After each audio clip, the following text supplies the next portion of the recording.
Crowhill here. Today we review a stout and discuss the Big Five.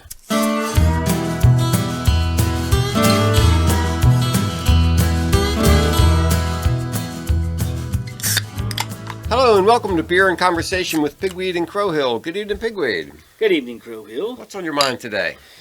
Well, I like the intimacy of the studio. It's just the two of us and the fairly small audience. Yeah, it's only about 1,000 people out there. Yes, and that's how I like it. Yeah. And I kind of think of myself as an introvert on the scale of introvert-extrovert. Not, complete wallflower, but, I don't like being the center of attention, that kind of a thing. However, I took a personality test. Yeah. And I scored slightly over 50% in extroversion. I'm a 54 out of 100. So I'm not ready to dance on the table for all of you for your entertainment. But I did score higher than I thought. Yeah.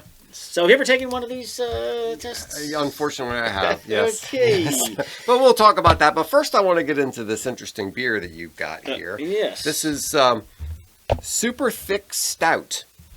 What is the pastry? What does that mean? Maybe as a pastry stout. A pastry stout. So in this sense, it's described as a chocolate cake dessert style stout. Oh my goodness! Cocoa nibs, cocoa powder, and lactose. So this is like the patriarchy. It is. Yes. Yes. I think that's what they have in mind. So yes, so it's a little.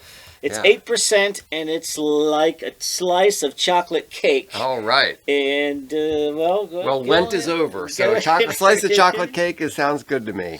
What do we got here? All right, you let me know. It's black as it can be. It looks thick. Mm-hmm. Yeah, it reminds me of the patriarchy.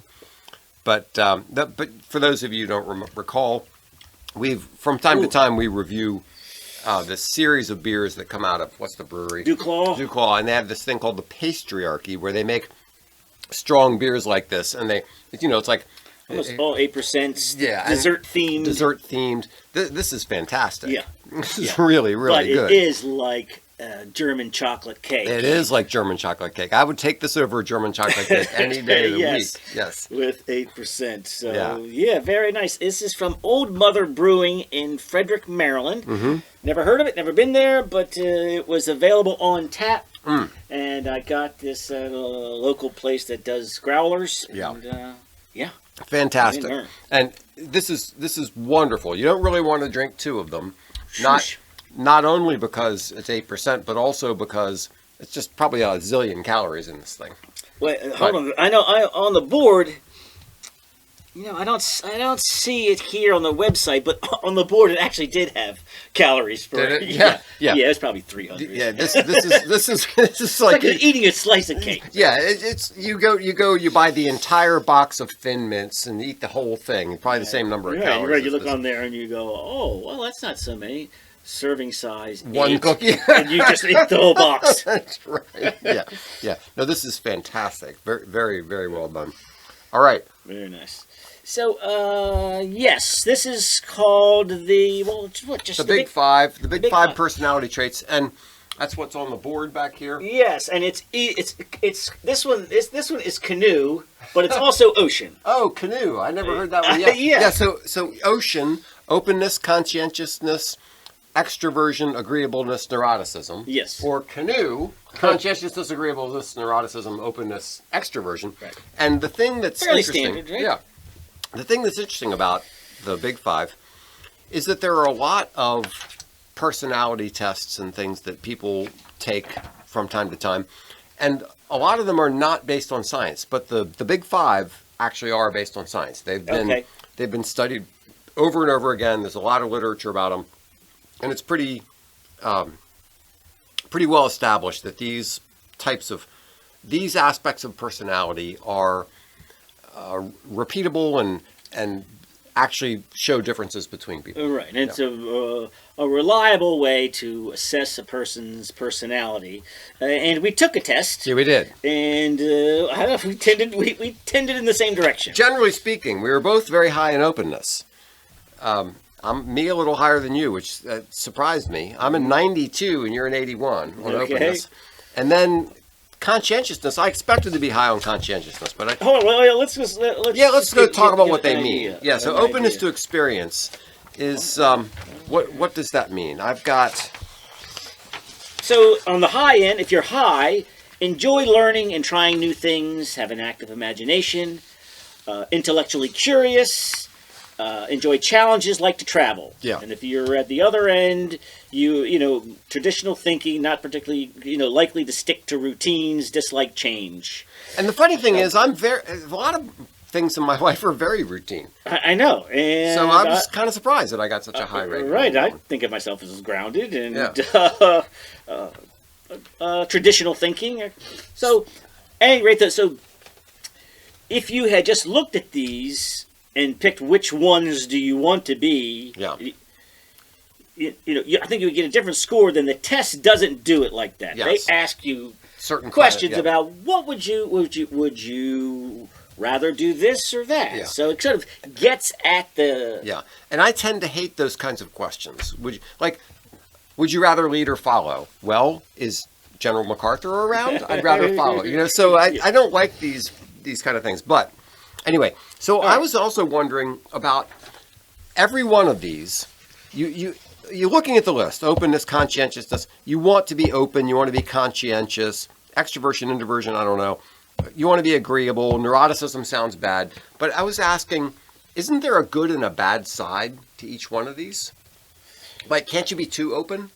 Yes. So the positive side of openness is creativity, adaptability, innovation, curious, that sort of thing. But the negative side can be a lack of focus, difficulty in decision making, a tendency to pursue unrealistic ideas or goals. Yes, yeah. Or what do they say? You want to be open-minded, but not so open-minded that your brains fall out. Right? So I was thinking the exact same thing. Yeah, that's right. Yeah, that's right. So, yes, open-minded is good, but there's a point where you got to say, okay, fine. All right, so number 2, conscientiousness. All right. I'm just slightly over 50. Yeah, I'm 81. Which, okay, well, what does that reveal? I mean, give me some facts and stats on what this means high. Yeah, so conscientiousness means reliability, discipline, high achievement. Conscientious of individuals are organized, thoughtful, and good at planning and executing tasks. I think when I look at this here, like what could have brought my score down, I've got messy, less structured, procrastinating.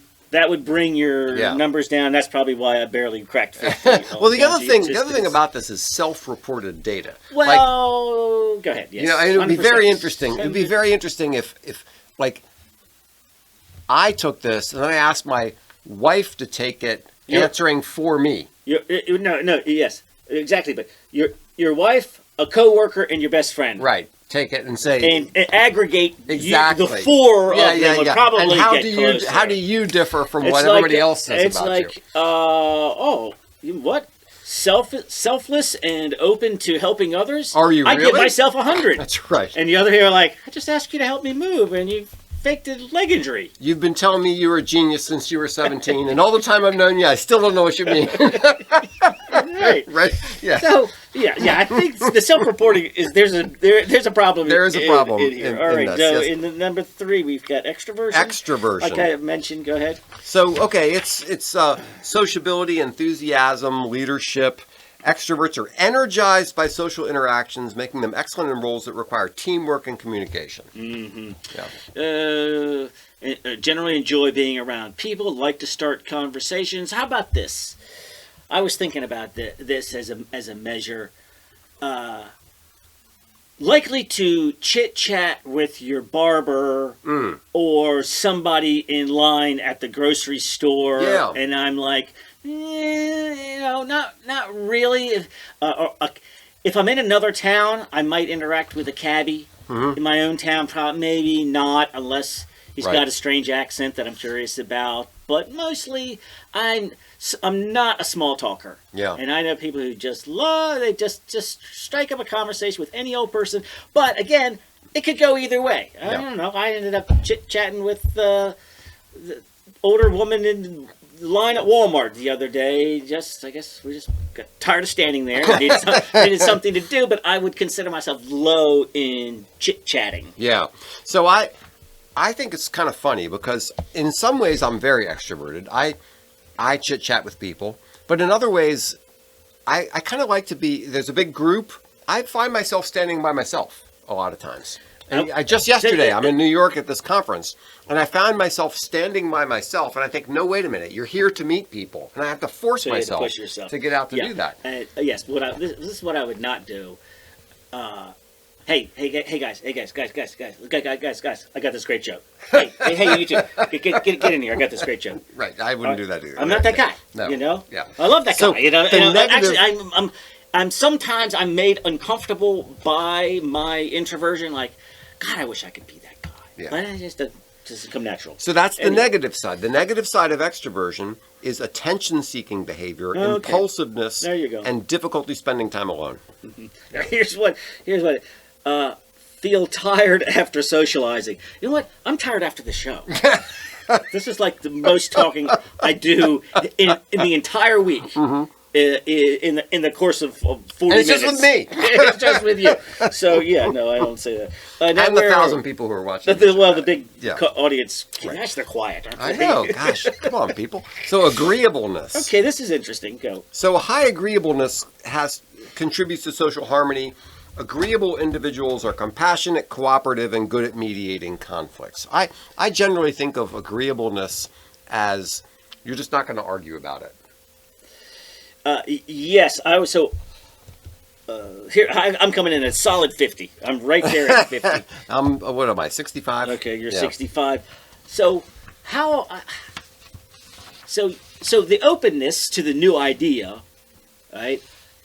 As what I consider myself to be a bit of a skeptic, I hear the new idea, and instead of going, "Wow, that's fascinating. I'd like to hear more about that," I would say, "I'm not sure what's wrong with that, but that sounds like BS."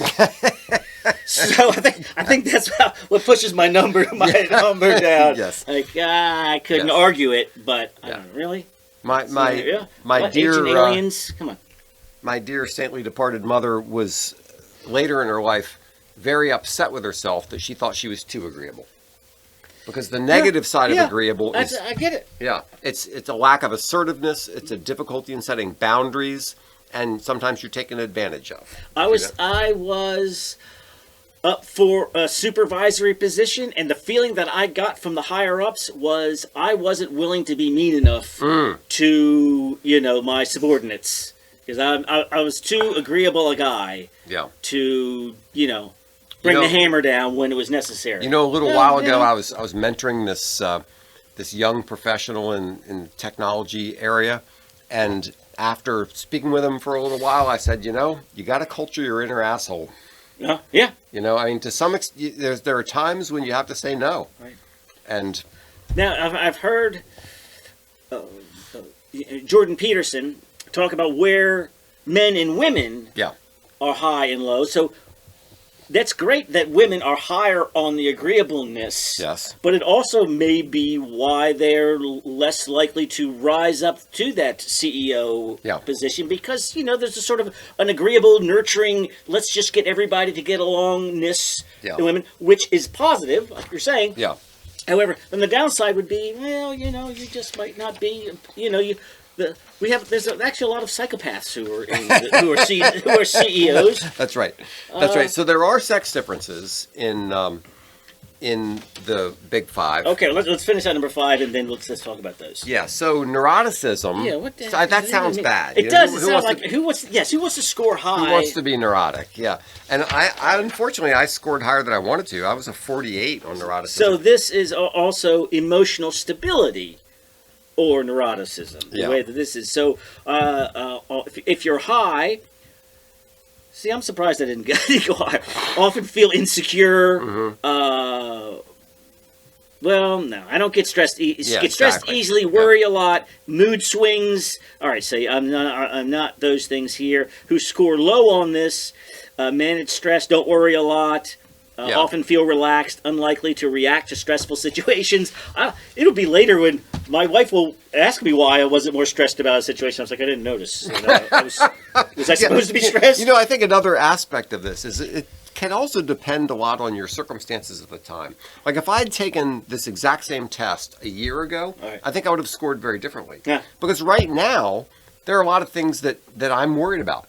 Where a year ago, I wasn't worried about those things. So different times in your life, you might answer the questions about the big five in a different way. So the good side of neuroticism is that it can lead to prudence, risk aversion, and an awareness of potential problems, which obviously that's important.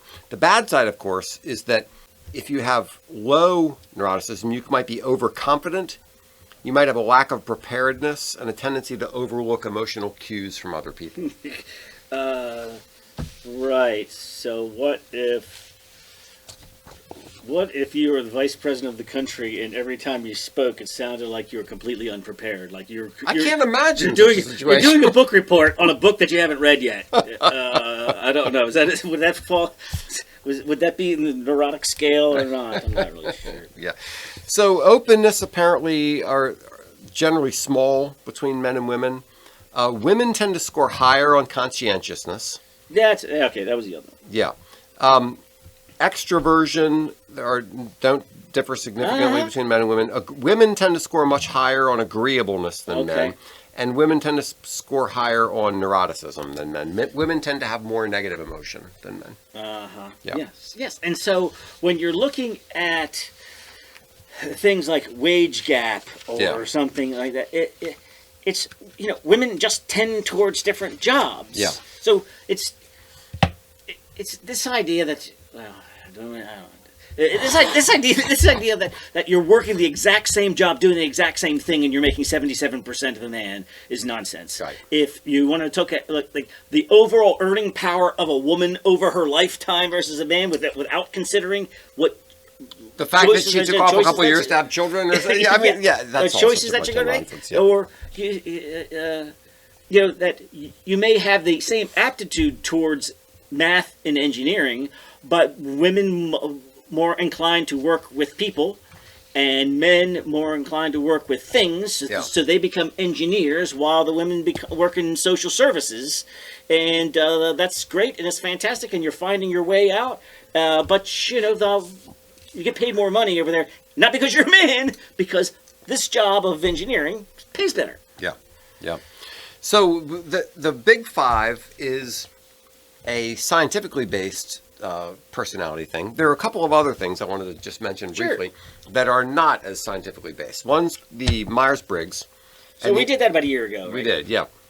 So Myers Briggs is more based on Jungian psychology. It categorizes people introversion versus extroversion. That's like the Big Five. Sensing versus intuition, whatever the heck that means. Thinking versus feeling. Judging versus perceiving. Those are the four now things. It's all, NEIPT or something like that. Yeah, all that weird stuff. So the Myers-Briggs is not scientific, and don't take it, don't use it. It should disappear. What if your employer wants you to take it for... They can even do that anymore? Or? I don't know. I would just say no, honestly.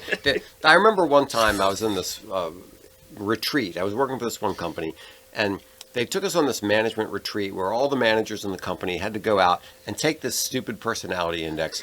And this was one of those situations where my gut was screaming at me, leave right now. This is horrible. Get out of here. And I said, no, I'm going to be a good team player and I'm going to stay and do the thing. My gut was right. I should have just left. It was so disastrous. What good is it? So what? Yeah, Myers-Briggs? Well, no, the Big Five. Okay. Both of them, more broadly, personality tests in general. Yeah. But this one in particular. Yeah. So I think the benefit of the Big Five, looking at the Big Five, is to see where you might need some improvement. Like, for example, would it be something that early in your career or in your experience with a therapist? Is it something that the therapist would go, all right, let's just get a baseline before I hear your whole life story? I want you to do the Big Five so I can figure out, right? I mean, would it be a starting point? Or maybe, although maybe they would ask them to do an inventory, like the test that we took. But another thing that it might be is just to try to, like, if I'm trying to evaluate some other person, there are certain categories that I would try to, is this person sociable? Is this person, do they speak well? Do they have a good vocabulary, right? There are different categories. From the perspective of a therapist, they might want to know, how high are you in negative emotion? So that I can understand when you start talking to me about your dispute with your wife or whatever the heck it is, I can understand, is this more likely to be your problem or her problem? Yeah, and also I guess it would depend on why you're even here. Yeah. Right. So Yeah. is it I have a difficult time with relationships, right? Or is it I can't hold down a job, or you're right? So it would depend on If your conscientiousness is very low, and that's a good thing for a therapist or a friend or a counselor to know, to say, well, maybe you need to work on that. So these are according to these. So I would say, in that sense, I would say yes, probably it is a good thing early on in your therapy life to get these numbers on the table. Yeah, I think so. I mean, not that I advocate therapy or anything, but the other thing would be. It's probably not terrible. I don't know if you did this to know what job you're good for. Like I remember taking one in the 7th grade. Yeah, that's probably a little early. Yeah, but let's just say the 11th grade. Right. To know where you are, but don't take it too serious. Like, all right, now you should be a forest ranger. You're stuck that way forever. Yes, this is you. But I remember as a junior high school, like that question of, would you rather work with people or with things? Mm-hmm. Well, that is kind of helpful when you start to, you don't know what you want to do in life, but you're like, I probably don't want to be a therapist or a nurse. Right. But I would be interested in working would I rather sit down with this thing and spend all day trying to figure out how to make this machine work better? Yeah. Or would I rather be in a situation where I'm talking with a bunch of people? Yeah. So this kind of thing, is probably helpful in an early person's life to give them some guidance, if you don't have any guidance, you know what I mean? Perhaps, if you already don't know what you're inclined toward. But it's also a way to, like, if you're talking to somebody and you're trying to figure out, they're expressing their problems to you, it kind of provides a framework for understanding where that person is coming from. Mm-hmm. So let's say I'm really high in conscientiousness and I'm talking to somebody who's really low in conscientiousness. I could factor that into what I have to say. Or if I'm really, really low in neuroticism, the other person's really, really high in neuroticism, I should recognize that and say, okay, this person is dealing with a lot of negative emotions that I don't deal with. So, Or if you could just find out if they were a Sagittarius or a Scorpio. That would help so much. Then you could say whether or not you're compatible with that person. You would just think, Virgos, I'm out. Now that you brought that up, let's go into the Enneagram, which is another one of these popular personality things. That gets a little more wooey? Yeah, I think it's a little more wooey. I know I have some friends who really love it, but it divides 9 different personality types: the reformer, the helper, the achiever, the individualist, the investigator, the loyalist, the enthusiast, the challenger, the peacemaker. Now, when I read that list, that's actually an interesting list. And it would be, in having that in the back of your mind. Is there a test to go along with this that you? Oh yeah. And then you would find out at the end you're much more inclined to be a helper and a challenger than you are a peacemaker. Exactly. Right. So, now I'm not endorsing the Enneagram in any way, but having those kinds of categories in your mind, or in the back of your mind, when you're talking to somebody and you say, oh, I see, you're a helper sort of a person, mm-hmm. or you're highly motivated, you're an achiever, or, okay, enthusiast. Oh my gosh, I was at this conference yesterday, and the woman who organized the conference, she was one of these, wasn't that the greatest thing in the world? Wasn't that the greatest content? Weren't those speeches so great? And Come on, everybody! Yeah, everybody get it. And I'm like, look, I've been going to these conferences for 30 years, and it was fine, but let's not get overdone here, exactly, easy now. So the challenger, there are a lot of people who just they want to push the boundaries all the time. So I think those, I think that I'm not endorsing the Enneagram, but the idea of just thinking of those kinds of categories of different types of personalities, I think, can help a little bit. This is what I don't like, is that you've taken this test. Yeah.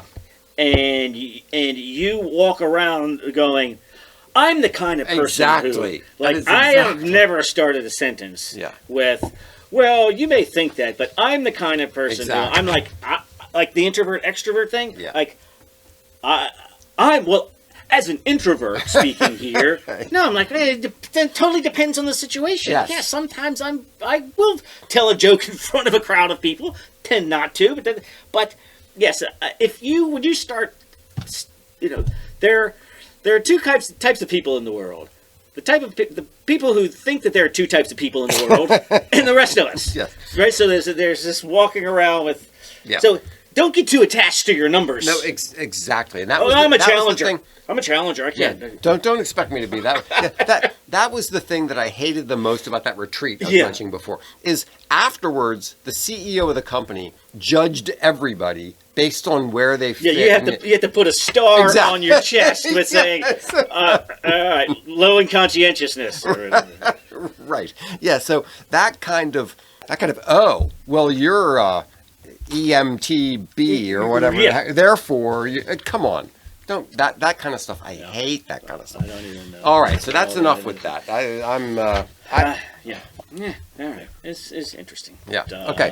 Now I think you had some other issue about whether I should call you sir or Zim or something. So I'm at work. This was yesterday, and my wife sends me a picture of her monitor, and it shows.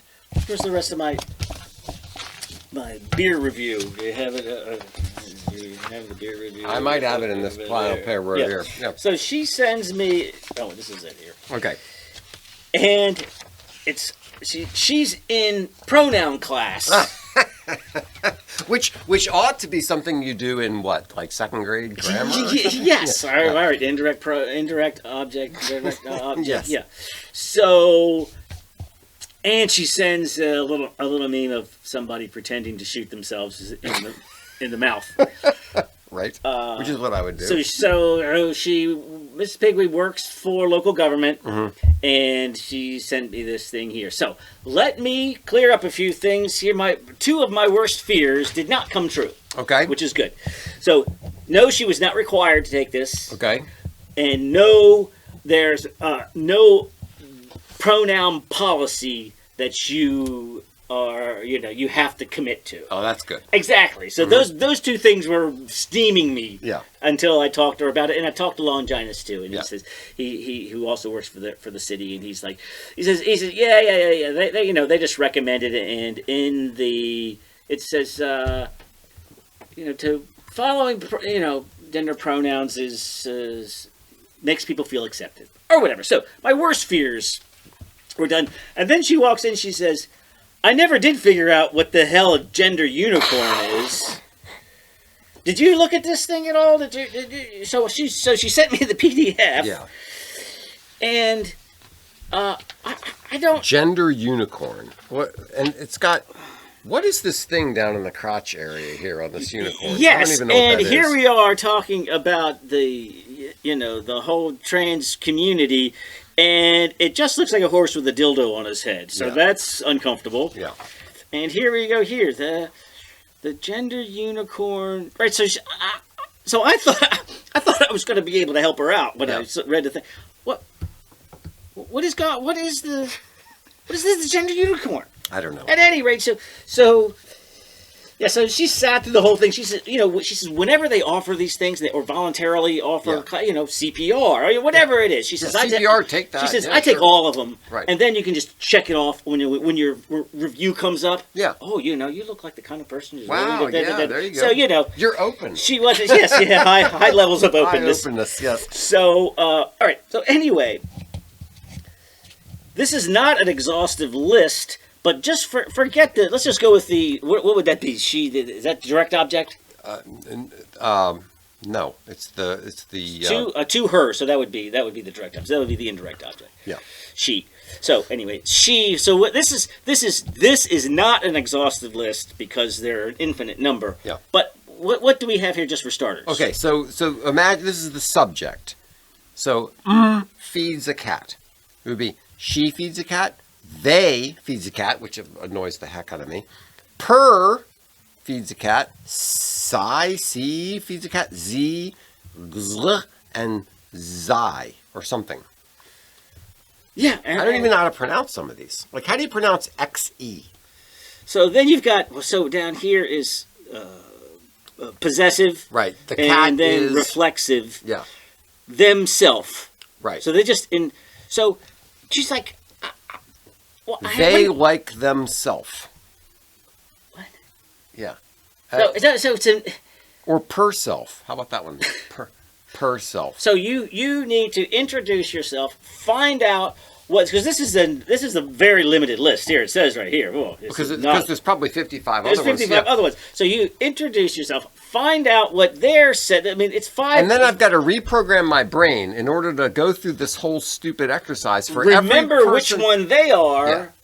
So yesterday, I was in New York City at this meeting, and there were, I'm in this room and there's, I don't know, 80 people there or something. Am I supposed to know who is she and who is per and who is them and who is zai and who is, like, really? And I'm supposed to, so if I'm talking to this person about that person way over there, and I have to know if that person is the direct object, come on, it's insane.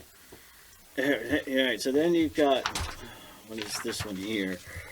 What are Transgender is often used as an umbrella term. Not all trans identities fall within the man-woman binary. Well, here's all the. Shut up! I don't really really care. care. Again, and so I was really, so my first negative reaction.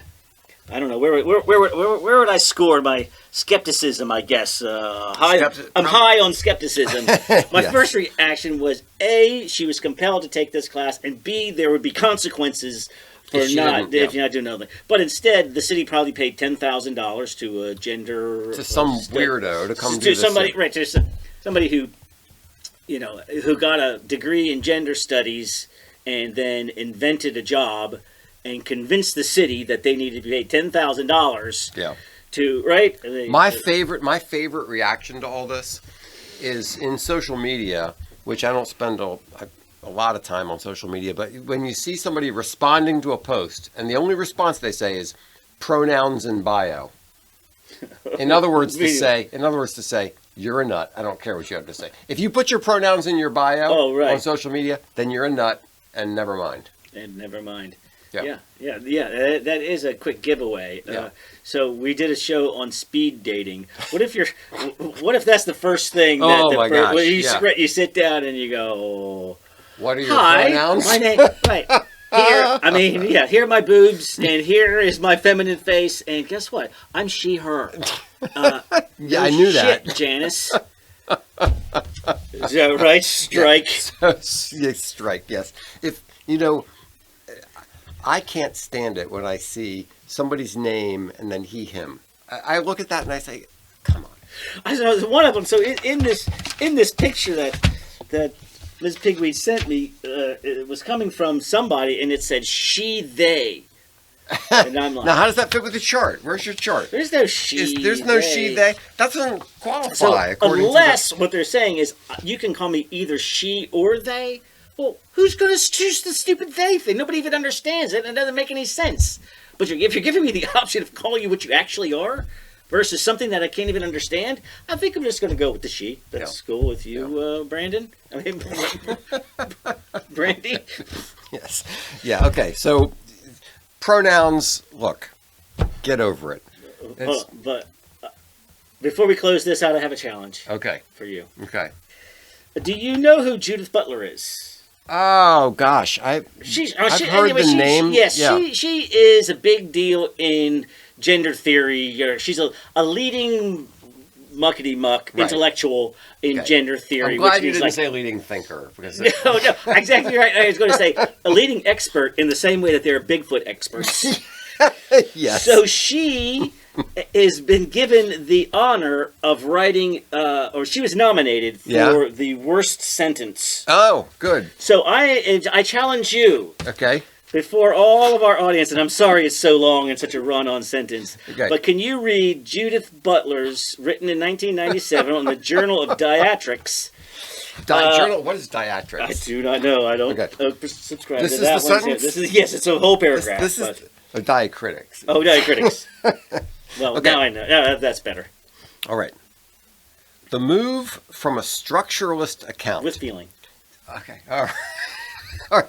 The move from a structuralist account, in which capital is understood to structure social relations in relatively homologous ways, to a view of hegemony, in which power relations are subject to repetition, convergence, and rearticulation, brought the question of temporality into the thinking of structure, and marked a shift from a form of Althusserian theory that takes structural totalities as theoretical objects to one in which the insights into the contingent possibility of structure inaugurate a renewed conception of hegemony as bound up with contingent sites and strategies of the rearticulation of power. Holy moly! Oh my god, that is fantastic! Oh my gosh, can you imagine publishing that in a journal? You have to be educated to be that stupid. Oh, well, thank you very much. That was fun, and you did a nice job. There's a lot of feeling there. You could almost, I mean, at no point did I have any idea what you were saying. I have no idea what that means. I read the whole thing. Yes, I read the whole thing. Oh, God. All right. Thank you very much. Cheers. Thanks so much for listening to Beer and Conversation with Pigweed and Crowhill. Remember to visit us at pigweedandcrowhill.com or send us an email at pigweedshow@gmail.com.